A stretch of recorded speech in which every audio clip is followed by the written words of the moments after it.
Mendoj që zonja Osmani ka bërë shumë mirë që nuk ka pranuar të marrë firmat e deputetëve të vetëvendosjes pa marrë garanci se ajo do të ishte presidente e Republikës së Kosovës.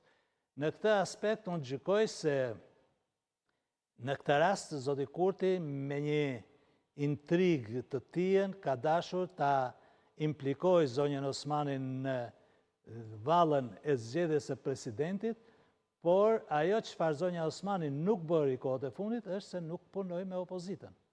Edhe vetë deputetët e Lidhjes Demokratike të Kosovës, një pjesë prej tyre, nuk do ta votonin zonjën Osmani për të qenë presidente të Republikës së Kosovës, sepse e konsiderojnë, që në fakt është krejt gabim, në mendimin tim, e konsiderojnë si shkaktare të dështimeve të Lidhjes Demokratike mbas ndarjes së saj nga LDK-ja.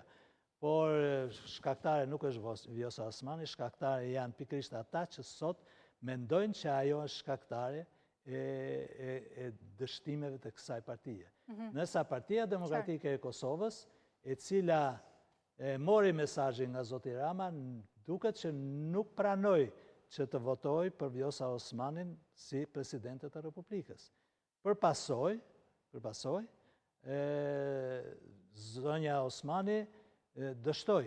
Ajo duhet punonte me opozitën përpara se të punonte me mazhorancën. Nëse do t'i bënte opozitën ta pranonin kandidaturën e saj, zoti Kurti do t'ishte i detyruar ta pranonte sepse do të thuaj pastaj publiku do thoshte ja opozita e pranoi, Kurti pse se pranoi, çka ka?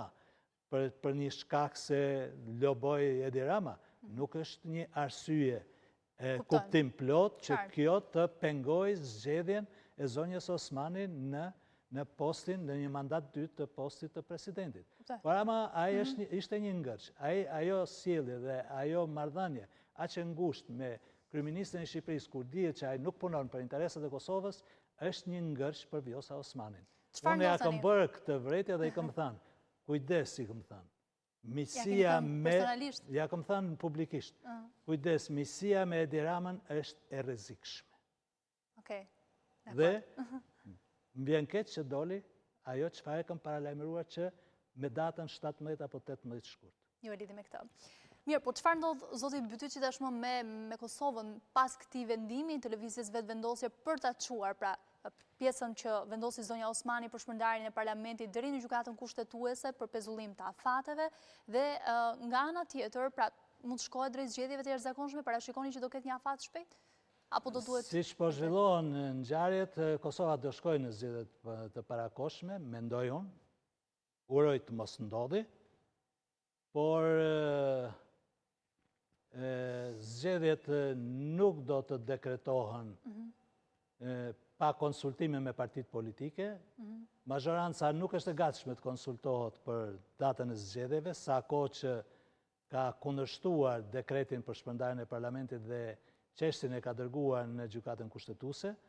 Mazhoranca ka dërguar në çështjen kushtetuese edhe procesin e zgjedhjes së presidentit në ditën e djeshme, ku sipas rekomandimeve të kësaj gjykate do duhej të ishin prezent mbi 80 deputet, por që faktikisht nuk qenë në sallën e parlamentit ta deputet, në raundin e tretë të zgjedhjes së presidentit, dhe përpasoj derisa të merret përgjigja e gjykatës kushtetuese për dekretin e sotëm të zonjës Osmani dhe për mënyrën e zgjedhjes ose votimi, se nuk u zgjodh asnjë president, në mbrëmjen e kaluar, nuk do të ketë, besoj, edhe dekret për datë zgjedhjes. Madje tani është lajmi i fundit, ndjes që ndërpres, pra është zonja Osmani që ka ftuar partitë politike për të diskutuar për datën e zgjedhjeve, teksa lëvizja vetvendosur për zoti Albin Kurti ka refuzuar. E dija që derisa çon në gjykatë kushtetuese nuk ka asnjë arsye që partia vetvendosjes të marrë pjesë në konsultime.